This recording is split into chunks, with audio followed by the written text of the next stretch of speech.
Ang Ripple Labs ay muling nagpapakita ng kanilang inobasyon.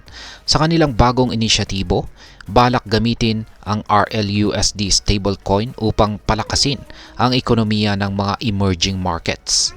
Sa pakikipagtulungan sa Mercy Corps, layunin po nilang suportahan ang maliliit at katamtamang negosyo or SMEs sa pamamagitan po ng makabagong teknolohiya tulad ng XRP Ledger. Pero ano nga ba ang RLUSD stablecoin at paano ito makakaapekto sa pandaigdigang ekonomiya at syempre para sa atin bilang mga traders at investors. Kaya yan, bago po tayo magpatuloy ay nais ko lamang po munang bigyang linaw ang aking disclaimer kung saan ang nilalaman po ng video na ito ay hindi po ito isang financial advice. For education and information purposes lamang po ang layunin nito. Unang-una ay ano nga ba ang RLUSD na stablecoin? Ang RLUSD ay ang paparating po na stablecoin ng Ripple Labs. Ang stablecoin ay isang uri po ng cryptocurrency na idinisenyo upang mapanatili ang halaga nito. Karaniwang nakapeg po ito sa fiat currency tulad ng USD or US dollar. Ayon po sa Ripple Labs, ang RLUSD ay magiging mahalagang bahagi ng kanilang payment revolution na may layuning gawing mas mabilis, mura at accessible ang mga transactions sa iba't ibang panig ng mundo. Yan, kasama po sa mga layunin ng RLUSD ang financial inclusion. Ito po ay ang pagbibigay ng pagkakataon sa mga taong walang access sa tradisyonal na bangko upang makapag-ipon, magpadala ng pera at makipag-transaksyon. Maliban dito ay ang micropayments. Gamit po ang XRP Ledger, magiging possible ang maliliit na bayarin na kadalasang hindi po suportado ng kasalukuyang banking system. At dagdag pa rito ay ang humanitarian aid distribution. Maaring gamitin ang stablecoin para sa mas epektibong pamamahagi ng tulong, lalo na sa mga krisis o sakuna. Ngayon ay ano naman po ang layunin ng partnership ng Ripple at Mercy Corps. Sa pamamagitan po ng kanilang Unlocking Opportunities Program, layunin po ng Ripple Labs at Mercy Corps na palakasin ang ekonomiya ng Global South, mga bansang may developing o emerging na ekonomiya.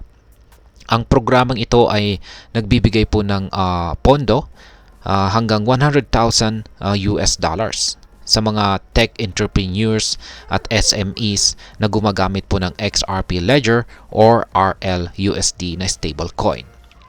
Kaya ayan, meron po tayong tatlo na mga pangunahing aspeto ng partnership na ito ni Ripple at ang Mercy Corps. Una ay ang suporta po sa SMEs. Ang maliliit na negosyo ang itinuturing na backbone ng ekonomiya sa maraming bansa, kabilang na po ang Pilipinas. Sa programang ito, magkakaroon sila ng pagkakataong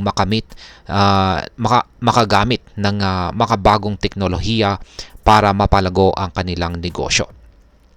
Pangalawa ay ang DeFi loans at saka tokenization. Layunin din ng project na gawing mas accessible ang DeFi or decentralized finance loans at ang pag-tokenize ng real-world assets tulad po ng lupa o ari-arian. At ang pangatlo ay ang pagbibigay po ng humanitarian aid.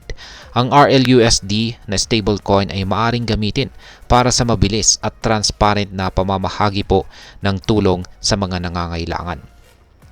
Ngayon ay handa na nga ba ang RLUSD stablecoin?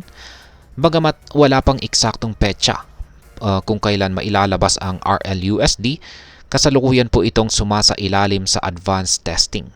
Ayon po kay Ripple CEO Brad Garlinghouse, ang stablecoin ay magiging mahalagang bahagi po ng plano ng Ripple Labs na gawing revolusyonaryo ang pagbabayad sa iba't ibang sektor. Ngunit may mga hamon. Kabilang na po ang regulatory clearance. Kung walang malinaw po na patakaran mula sa ahensya tulad ng SEC, maaari pong maantala ang launching nito. Gayunpaman, pinapakita ni Ripple ang kanilang dedikasyon sa pamamagitan po ng maingat na paghahanda at pagsubok gamit ang parehong XRP Ledger at Ethereum blockchains.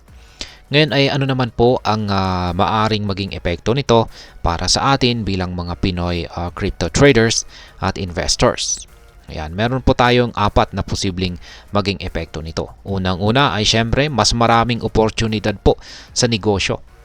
Ang RLUSD ay maaring magbigay po ng mas mabilis at murang transaction para sa mga Pilipinong SMEs. Halimbawa, ang mga lokal na online seller ay maaring gumamit po ng stablecoin para makatipid sa fees at gawing mas madali or mas simple ang transaction. Pangalawa ay ang pagtaas po ng financial inclusion.